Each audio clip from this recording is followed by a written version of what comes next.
இதுக்கு பேர் பனம்பழம். அதாவது நீங்க பார்த்துருப்பீங்க ரோட்டோரங்கள்லாம் பனை நொங்கு உடைச்சி வித்துக்கிட்டு இருப்பாங்க. மரத்திலேயே முத்தி போன பழம் வந்து, அதாவது நொங்கு வந்து பழமாயிடும். அது வந்து குறிப்பிட்ட ஸ்டேஜ் வரைக்கும் தான் மரத்துல இருக்கும். அதுக்கப்புறம் கீழே தரையில விழுந்துரும். இதெல்லாம் நான் சின்ன வயசுல இருந்து எங்க வீட்டுலலாம் உண்டு.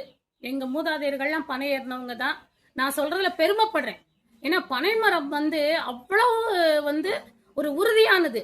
அந்த காலத்துல வீட்டுகள்ல எல்லாம் பனை சட்டத்தை தான் ஓலை மேயறதுக்கு போட்டிருப்பாங்க.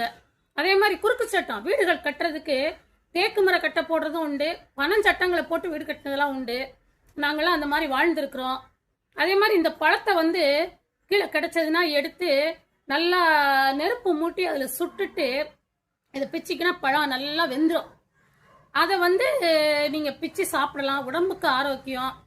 அல்லது இந்த மாதிரி காய் கிடைச்சதுன்னா இடம் இருக்கிறவங்க மண்ணை தோண்டி மணல் போட்டு ஒவ்வொரு கொட்டையா, இதில் 3 கொட்டை இருக்கும், ஒவ்வொரு கொட்டையா பறித்து வச்சிட்டிங்கன்னா கண்டிப்பாக தைப்பொங்கலை ஒட்டி இது வந்து கிழங்கா முளைச்சி வரும்.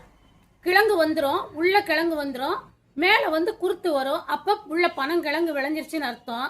நல்லா ஒரு 3 அடி ஆழமாக தோண்டி மண் போடணும். இடவசதி உள்ளவங்க செய்யலாம். எங்கேயாவது பார்த்தீங்கன்னா நிறைய இந்த மாதிரி பனம்பழம் கிடைக்குது. எங்கள் ஊர்களெல்லாம் பனை ஏறுறதுக்கு ஆள் உண்டு. அவங்க வந்து நொங்கா வெட்டிடுவாங்க, இல்லை பனம்பழத்தை எடுத்து வந்து கட் பண்ணி இட்லி பாத்திரத்தில் வேக வச்சிருவாங்க. அது பனம்பழம் சாப்பிட்றதுக்கு நல்லா இருக்கும்.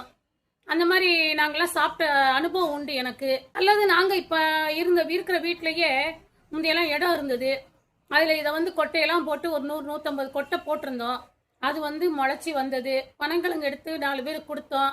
பனக்கொட்டை உள்ளே இருக்கிற கொட்டை வந்து உடைச்சிங்கன்னா தவுணுன்னு வரும். அவ்வளோ ருசியாக இருக்கும்.